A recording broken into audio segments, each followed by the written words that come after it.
네, 오늘 설교 제목이 뭐예요, 여러분들? 예, 드리는 믿음. 여기는 대답 참 잘하네요. 저는 중등부에서 하다가 와가지고 거기는 잘 대답을 잘 안 해줘. 근데 여러분들은 이렇게 잘해줘서 너무 감사합니다. 오늘 설교 제목 드리는 믿음. 도대체 무엇을 드리는 것인가 한번 보도록 하겠습니다. 다음 넘겨주세요. 네, 기브 앤 테이크.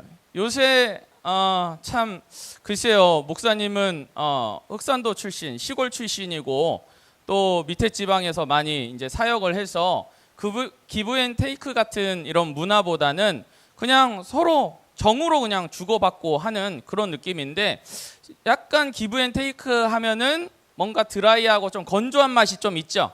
그렇죠? 인간관계에서 내가 줬으니 너도 나에게 줘야 돼 같은 약간 기브 앤 테이크 같은 문화가 지금 세상에 어떻게 보면 좀 질서인 것 같아요. 친구와 친구 사이 관계에서도 그렇고, 그렇죠? 부모와 자식 간의 관계도 어때요, 선생님들? 잘해야 되죠. 그렇죠? 잘해야 돼요. 연인 사이에도 어떻게 해요? 잘해야 돼요. 예, 주고받고 잘해야 돼요. 그런데 여러분들 혹시 지금 뭐 고등부라서 연애하는 친구는 없죠? 웃는 친구 있는 거 보니까 있네요. 예. 자, 근데 연애할 때도 목사님은 좀 까져가지고 고3 때 사귀었는데 고3 때 연애를 할 때 좀 어설프잖아요, 어리니까. 그런데 연애를 할 때 그때 이제 사랑하니까 주기만 한 거예요. 근데 그 자매는 받기만 했어요. 어떻게 될까요? 목사님이 금방 지쳐버리더라고요. 에너지가 다 고갈돼가지고 나중에는 주기만 한 제가 헤어지자고 그러고 있더라고요.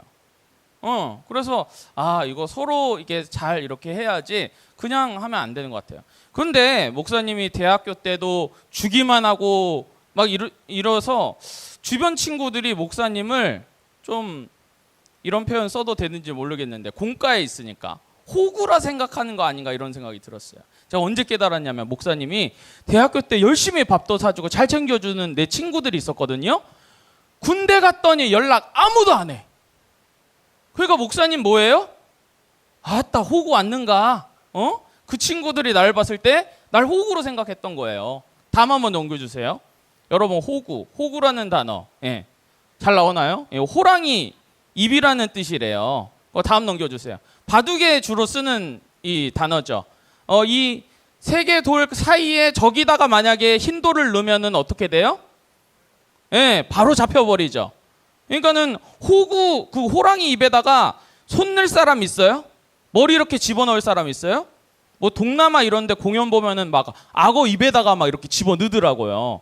근데 그것도 악어가 훈련이 되고 그 훈련사도 어느 정도 이게 있으니까는 이게 하는 거지, 야생 악어에다가 머리 넣을 사람 있어요, 없어요? 넣는 순간에 그냥 바로 그냥 롤링이야, 롤링. 같이 도는 거예요. 자, 그런데 이 성경 말씀에 보니까 좀 호구 같다 이런 사람이 있어요. 그게 누굴까요? 그게 누굴까? 오늘 본문에 나오는 아브라함이야. 아브라함 좀 이상한 것 같아. 이런 생각을 참 많이 했어요. 여러분들 창세기 22장 보면서 잘 납득이 갔어요? 잘 이해가 됐어요? 아브라함 행동에 대해서? 목사님은 신학을 배우기 전까지도 이 아브라함의 행동이 이해가 잘 되지 않았어요. 그런데 오늘 성경을 이렇게 목사님이 이제 풀 때 여러분들 성령님께서 지혜 주셔서 이 말씀이 정말 잘 이해되고 내 말씀으로 받아들이는 시간 되시길 축복하겠습니다. 네, 한번 봅시다. 다음 한번 넘겨주세요. 네, 창세기 22장 2절 말씀이에요. 여러분 한번 같이 읽어주실래요? 시작. 여호와께서 이르시되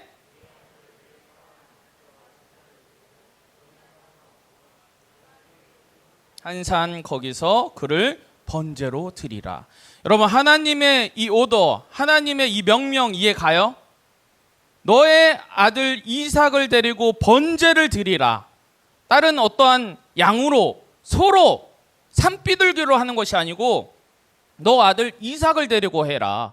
그 이삭을 제물로 바쳐라. 이렇게 지금 명령하는 거 아니에요. 좀 무서운 얘기 아닙니까? 여러분, 이삭이 어떤 아이입니까? 이삭은요, 아브라함 입장에서는요, 약속의 아이예요. 생명의 아이고 약속의 아이예요. 왜 그러냐면 창세기 12장, 창세기 15장, 창세기 17장 이 모든 것 가운데 하나님의 약속이 있어요. 야, 아브라함아, 내가 너 자손을 통해서 큰 민족을 이루게 할 거야.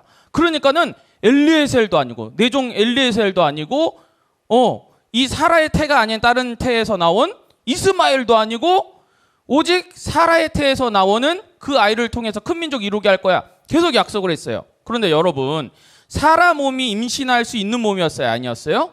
아니었어요. 그런데 하나님께서 그 사라의 태를 여시고 생명을 허락하여 주셔서 하나님께서 허락하신 그 아이, 100세 때 가지게 됐던 그 너무나도 아름다웠던 아이가 바로 이삭이에요. 여러분, 이삭, 아브라함 인생 가운데 이 이삭을 만나는 것이 어떻게 보면 그 인생 가운데 가장 행복했던 순간이 아닐까라고 생각이 돼요. 다음 한번 넘겨주실래요? 네, 목사님 딸이에요. 소리 한번 좀 올려주실래? 뭐라 얘기하는지 한번 봐봐.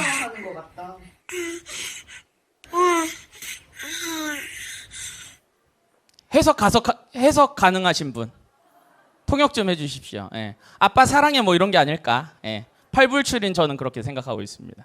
다음 넘겨주세요. 예. 예, 우리 딸인데 설인이에요. 별서자에 옥빈린자 해가지고 빛을 펼쳐라 뭐 이런 이름으로 제가 지었는데, 제가 이 말씀 준비하면서 생각을 한번 해봤어요. 하나님이 왜 너무 귀여워? 하나님이 내 딸을 바치라 그러면 나 바칠 수 있을까? 솔직히 목사님 자신이 없더라고요. 그냥 우리 아이만 보면 내가 너무나도 행복하거든요. 장로님 다 가진 것 같아요. 근데 이 아이를 번제로 바쳐라 이러면은 정상적인 아버지 같으면은 난리가 날 것 같아요. 하나님 그게 무슨 소리예요? 이러면서 막 따질 것 같거든요. 그렇죠? 여러분들 아이가 없어가지고 잘 모를 거예요. 하지만 대충은 느껴지잖아요. 그렇죠? 이 아이 너무나도 소중한데 어떻게 이 아이를 바칠 수 있습니까? 다음 한번 넘겨주세요. 그런데 창세기 22장 3절에 보니까 난 이 말씀 보니까 더 어이가 없는 거예요. 아브라함 진짜 호구 같아. 왠지 알아요? 봐보세요. 아브라함이 아침에 어떻게 일찍 일어나가지고 자기 아들 바칠 준비를 엄청 서두르고 있는 거예요. 아침 일찍 일어났다는 소리는. 여러분 이거 이해 갑니까? 임권사님 자녀를 바치라 그러는데 권사님 같으면 몇 시에 일어날 것 같아요? 안 일어날 것 같죠? 그냥 푹 잘 것 같죠? 그냥 하나님 차라리 날 죽여주소 이러면서 안 일어나야 돼요. 안 일어나야 돼요. 이거는 그런데 아침 일찍 일어나가지고 또 어떻게 해요? 번제에 쓸 나무를 쪼개가지고 아주 준비성도 철저하네. 그쵸? 하나님이 자기에게 일러준 곳으로 갔다고 나와 있어요. 아브라함 행동 여러분 이해 가십니까? 목사님 이해가 안 가는데요. 다음 넘겨주세요. 자, 그런데 창세기 22장 9절에서 10절을 보니까요. 아브라함이 우리가 이렇게 생각할 수도 있잖아요. 아, 그냥 아들을 바치는 신용만 할 수도 있겠다라고 생각을 하는데 아니에요. 9절 10절을 보니까 아브라함이 이 이삭을 바치려는 마음은 진심이었어요. 진심. 여러분 보세요. 어떻게 해요? 제단나무 위에 놓고 손을 내밀어 칼을 잡고 실제로 이삭을 번제로 바치려고 했어요? 안 했어요? 했어요. 진심이에요? 안 진심이에요? 여러분들이 치킨 피자에 진심이듯이 지금 아브라함이 이삭을 바치는 거에 있어서는 진짜 진심인 거예요. 여러분 이 아브라함의 행동 이해할 수 있습니까? 저는 아브라함이 왜 믿음의 조상인가 라고 생각을 할 때 말씀을 다시 한번 뒤로 돌려가지고 테이프를 뒤로 감기 하듯이 뒤로 감아서 아브라함의 이런 행동을 보면은 이해가 되는 부분들이 있어요. 우리가 그 말씀을 풀어낼 때 하나님의 그 믿음을 깨닫게 되는 거예요. 자, 한번 봅시다. 그 다음 한번 넘겨주세요. 네, 창세기 22장 5절 말씀인데 여기서 목사님의 하이라이트 친 것 중에 특히나 강조한 단어가 뭐예요? 우리가. 여러분 이거 이상하지 않아요? 한번 읽어봅시다. 5절 시작. 이에 아브라함이 종들에게 이르되 너희는 나귀와 함께 여기서 기다리라. 내가 아이와 함께 저기 가서 예배하고 어떻게 해요? 우리가 이상하지 않아요? 이삭을 바쳤는데 어떻게 자기 혼자 와야지 내가 돌아올 것이다 라고 말해야지 왜 우리가 돌아올 거라고 생각을 해요? 회장님 어떻게 생각해요 이거? 바치면 죽었잖아. 끝났잖아. 둘이 가서 한 명이 죽었어. 그럼 다시 돌아오면 몇 명 돼야 돼? 한 명이. 근데 왜 우리가야? 그러게요. 예. 왜 그럴까? 다음 넘겨주세요. 이 답은 어디에 있냐면 히브리서에 있습니다. 히브리서 11장에 보니까요. 17절 말씀에 보니까 아브라함이 시험을 받을 때, 하나님한테 시험을 받을 때 어떻게 드렸어요? 믿음으로 드렸어요. 믿음으로. 근데 믿음으로 어떻게 드렸느냐? 19절에 보니까 그에게 이미 말씀하시기를 내 자손이라 칭할 이삭. 아브라함아, 엘리에셀도 아니야. 이스마엘도 아니야. 내가 너에게 허락한 큰 민족을 이루게 한 것은 사라의 태에서 나온 누구? 이삭이야, 이삭. 하면서 정해준 내 자손이라 칭할 자가 바로 이삭인 거예요. 그런데 이 이삭을 바칠 때 아브라함의 마음가짐은 어떠냐면 우리 20절 한번 선포하듯이 해봅시다. 20절 시작! 그가 하나님이 능히 이삭을 죽은 자 가운데서 다시 살릴 줄로 생각한지라. 아멘. 와, 여러분 아브라함의 믿음은요 보통 믿음이 아닌 거예요. 내가 번제로 이삭을 바쳐도요 하나님께서 이 이삭을 다시 살려서라도 돌려주실 것이라는 믿음이 있었어요. 왜냐? 이 이삭을 통해서 큰 민족을 이루시게 하겠다는 약속을 나에게 하셨기 때문이에요. 이 약속을 믿는 것이 바로 아브라함의 믿음입니다. 여러분 이거를 보면서 우리가 계시랑 충돌할 때가 있어요. 하나님께서 이런 약속을 주셨는데 내 삶 가운데서는 이 계시와 맞지 않는 일들이 일어날 때가 있어요. 하나님 저 목사로 키우시겠다고 하는데 왜 자꾸 어려운 일을 주세요? 목사님 이런 삶 가운데 이런 일이 있었을까 없었을까? 있었어요. 여러분들도 뭐 우리 드림이 사회복지사로 이렇게 갈 텐데 사회복지사라는 꿈 주셨는데 이런 드림을 주셨는데 삶 가운데서는 자꾸 막히는 일들이 막 벌어져요. 그러면 우리가 가끔 이런 생각을 할 때가 있어요. 하나님 나를 사회복지사를 원하시지 않나요? 내가 목사가 되는 거 원하시지 않나요? 이런 고민 가운데 여러분들이 빠질 수가 있어요. 그런데 사랑하는 여러분, 아브라함은 하나님께서 받은 약속을 끝까지 믿었습니다. 끝까지. 여러분들도 흔들리지 마시고 하나님께서 약속하신 건 반드시 지키시는 신실한 하나님, 전능한 하나님이라는 것을 믿고 따르는 믿음의 세대들 되시길 주 예수 그리스도의 이름으로 간절히 축복하겠습니다. 아멘. 네, 다음 넘겨주세요. 창세기 22장에 보니까 하나님께서는 이 시험을 통과한 아브라함에게 큰 복을 주십니다. 큰 복이 어떤 복입니까? 17절 한번 읽어볼까요? 시작. 내가 내게 큰 복을 주고 내 씨가 크게 번성하여 하늘의 별과 같고 바닷가의 모래 같게 하리니 내 씨가 그 대적의 성문을 차지하리라. 18절 또 내 씨로 말미암아 천하 만민이 복을 받으리니 이는 내가 나의 말을 준행하였음이라 하였었다 하시니라. 아멘. 여러분 아브라함의 이삭뿐만 아니고 야곱뿐만 아니고 요셉뿐만 아니고 이 언약은 여러분 가운데도 이어지는 말씀인 거예요. 이 언약은 여러분에게 준 말씀인 거예요. 그렇기 때문에 여러분이 하나님께서 주신 비전이 있죠. 그 비전을 따라가고 그 하나님의 약속을 믿고 끝까지 따라가다 보면은 여러분들을 통해서 18절 말씀처럼 천하 만민이 복을 받을 줄 믿습니다. 우리 고등부를 통해서 천하 만민이 복을 받을 줄 믿습니다. 그 믿음을 가지고 사시는 여러분 되시길 소망하겠습니다. 다음 넘겨주십시오. 뭐예요 이거? 플러스, 마이너스, 곱하기, 나누기. 이거 모르면 큰일 나지. 그렇죠? 예. 플러스. 하나님께서 이 하나님의 마음이라는 담임 목사님 책 저서에 있는 건데 목사님 참 감명 깊었어요. 하나님 처음 믿으면요, 하나님께서 막 더해주세요. 그냥 예수 처음 믿으면요, 그냥 세상이 그냥 아름답고 바람도 그냥 뭐 꽃들도 그냥 뭐 나뭇잎도 다 아름다워요. 예수 믿으면 그렇게 행복해요. 그런데 예수 믿고 나서 그냥 무조건 좋은 길, 형통의 길만 열릴 줄 알았더니 내 인생 보니까 갑자기 하나님께서 마이너스 시킬 때가 있는 거예요. 너무 막 힘든 일이 막 벌어지는 거예요. 하나님, 예수 믿으면은 내가 막 행복해야 되는데 내가 왜 이렇게 힘들죠? 욕과 같은 그런 시험을 겪을 때가 있어요.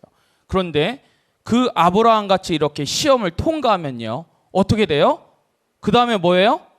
곱하기요, 곱하기.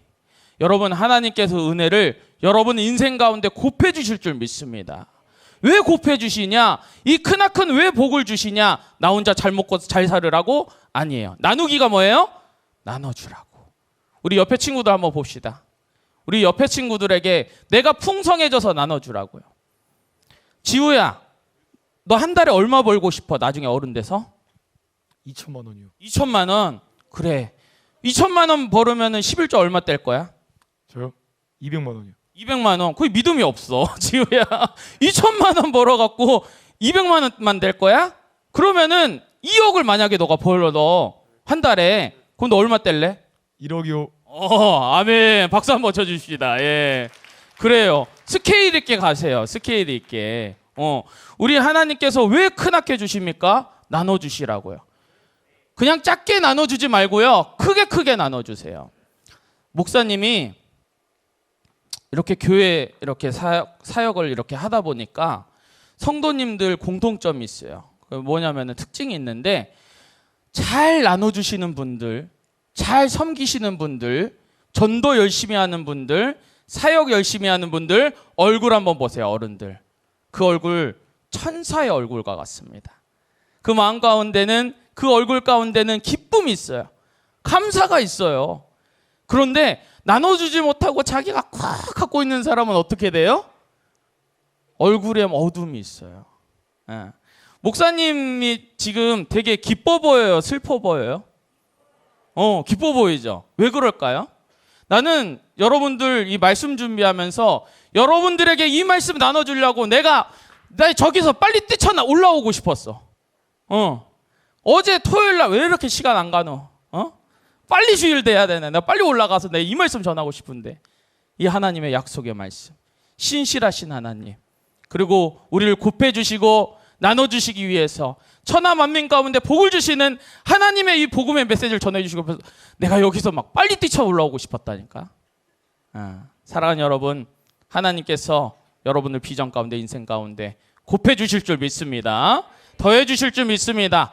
그때 여러분들 정말 마음 크게 써서 거부같이 정말 주변 사람들을 섬기고 나눠주시는 여러분들 되시길 주님의 이름으로 축복하겠습니다. 한 예화 들고 목사님의 마무리 하려고 해요. 이제 고3들 여러분들 이제 원서 시즌이죠. 목사님 이때 시즌에 뭘 했냐면은 목사님도 역시 그 학교 이제 원서를 썼죠. 목사님은 딱 그 어디를 가고 싶었냐면 우리 드림이 어디 썼죠? 대학교 어디 썼냐고요? 충신대 썼잖아. 제가 충신대 나왔어요. 충신대 신학과 나왔는데 18살 때 우리 18살 손 한번 들어보실래요? 18살 낭낭 18세들 오케이 내려주세요. 목사님 18살 때 예수님 만났어요. 목사님은. 그래가지고 막 뜨겁게 막 불 받아가지고 막 목사님 별명이 뭐냐면 광신도예요. 광신도 막 소리 지르면서 막 기도하고 막 불 받고 막 이래가지고 그때 와 목사 안 되면 큰일 날 것 같은 거예요. 진짜 큰일 날 것 같아가지고 하나님 저 목사 될게요. 목사 될게 해가지고 이제 신학교를 들어가야 할 거 아니에요. 그래가지고 고3 이제 수능 치고 이제 그 원서 써야지 했는데 가나 다군 중에 나군에 총신대 신학과가 있었어요. 그래가지고 써야지 했는데 우리 아버지 목사님이시거든요. 아버지가 연락이 와가지고 광보가 일반 대학교 써라 막 이러시는 거예요. 일반 대학교요? 아빠 나 목사 되려니까요. 지금 내가 일반 대학교 갈 때가 아닌데요. 그러니까는 우리 아버지께서 그렇게 일반 대학교 가라고 막 이러시는 거예요. 그래갖고 내가 이거 가지고 한 2주를 싸웠어요. 부모님이랑. 그러니까 도저히 안 돼갖고 목사님이 어떻게 했냐면은 나군에다가 가나 다군 중에 나군에다 가면 총신대 거기에 한 군데 딱 쓰고 PC방에서 2주 동안 잠적했어. 그때 당시에 뭐 롤이나 배그나 이런 거 없었어. 그냥 스타하고 막 이랬거든. 2주 동안 컵라면으로 연명하면서 버텼어. 왜냐? 난 총신대 가야 되니까. 신학과 가갖고 나 목사 돼야 되는데 왜 도대체 우리 엄마 우리 아빠는 나를 이렇게 막는 거야. 계시와 계시가 지금 충돌하고 있죠. 그렇죠. 예. 계시와 계시가 충돌하고 있어. 우리 아버님 목사님 맞아. 우리 아빠는 인본주의야. 이러면서 내 우리 아빠 얼마나 깠는지 몰라요. 2주 동안 그 컵라면 먹으면서. 예. 그러네. 총신대를 이제 붙었을까요? 안 붙었을까요? 붙었으니까 이렇게 목사로 여기 서 있잖아. 목사 이제 거의 그때 이제 붙었어요. 붙어가지고 아버지께 전화했어요. 아버지 총신대 붙었습니다. 그랬더니 우리 아빠가 뭐라 하는지 알아요? 잘했다 내 아들아. 장하다 이러는 거예요. 그래서 말릴 때는 언제고? 뭐 좀 억울하더라고요. 그러더니 우리 엄마가 딱 전화를 받더니 뭐라고 했냐면 광보가 사실은 너 100일 때 목사가 되라고 엄마가 서원했다. 이러시는 거예요. 내가 억울해 죽는 줄 알았어요. 서원 기도를 하면은 하나님께서 진짜 그걸 이뤄 가시거든요. 그러니까는 나는 내 100일 된 애가 100일 된 애가 의지가 있어요, 없어요? 응애 하면서 나는 목사 될 거야, 안 될 거야 이러면서 대답해요, 안 해요? 못 하잖아요. 근데 그 100살 아이 됐고 하나님 이 아이를 하나님의 종으로 바칩니다. 우리 엄마가 이렇게 기도해 버렸던 거예요. 난 아무런 의지가 없는데. 그래 놓고 총신대 갈 때는 말린 거야. 은선아 어떻게 생각해 이거? 근데 화딱지가 나더라고요. 그런데 우리 어머니께서 아브라함이 이삭을 바치듯이 우리 어머니가 저를 이렇게 바쳤잖아요, 하나님한테. 그래갖고 별로 신경도 안 쓰셔, 우리 엄마는. 왜냐? 하나님께서 정강복 저 아이의 인생을 이끌어 주실 줄 믿고 그냥 바치신 거예요. 내 인생 한번 보니까요, 정말 어렵고 힘든 일 많았거든요. 이거 하려면 설교 안 끝나. 그런데 보니까 하나님께서 그때마다 놀라운 형통 가운데 쭉 이끌어 주신 것을 제가 느꼈습니다. 뒤돌아봐서 내 인생 뒤돌아봤을 때 하나님의 은혜로 내가 이 자리 가운데 없구나. 하나님의 놀라운 아버지 섭리 가운데 이 계획 가운데 내 인생 하나님께서 이끌어 주셨구나라는 것을 내가 깨닫게 되었어요. 사랑하는 우리 고등부 친구들, 여러분들은 무엇을 드릴 것입니까? 목사님 삶을 전부 하나님께 드렸을 때 목사님 마음 건데 평강이 넘쳐요. 기쁨이 넘쳐요. 여러분들 사역팀들 고생 많이 하더라고요. 어제부터 보니까. 여러분들 그 시간을 11조 지금 드리고 있는 거예요. 그 11조 어디 안 갑니다. 하늘의 아름다운 보고에 쌓아 주실 줄 믿습니다. 네. 우리 귀한 친구들 11조 어떻게 내고 있어요? 11조 엄마가 준 거 그냥 그대로 내고 있어요? 그럼 온전한 11조 아니에요. 미안하지만. 여러분들 용돈에 정확히 11조를 떼서 하나님한테 한번 드려보십시오. 그러면은 하나님께서 만약에 우리 아이가 아빠 하면서 사탕 하나를 나한테 줬어요. 그러면은 어떤 아빠가 사탕 이거 주냐 하고 사탕 버릴 아버지가 어디 있습니까? 사탕 주는 수가 어떻게 하겠어요? 장모님 어떻게 할 것 같아요? 이 자식이 아주 혼쭐을 내줘야겠다 해갖고 막 사탕 막 이만큼 사가지고 주지 않겠어요? 그렇죠. 여러분들이 하나님 앞에 온전한 헌금을 내면 아버지의 마음이 이와 같습니다. 여러분들에게 부어주실 거 하나님께서 쌓아놓고 기다리고 계신 거예요. 그렇기 때문에 여러분들과 삶과 헌금과 여러분들의 열정을 11조를 온전히 드릴 때, 아브라함같이 온전히 드릴 때 천하 만민이 복을 받는 역사가 여러분들의 인생을 통해서 이루어질 줄 믿습니다. 할렐루야! 그것을 믿고 따르는 저와 여러분들 되시길 이 아침 주 예수 그리스도의 이름으로 간절히 축복합니다. 소망합니다.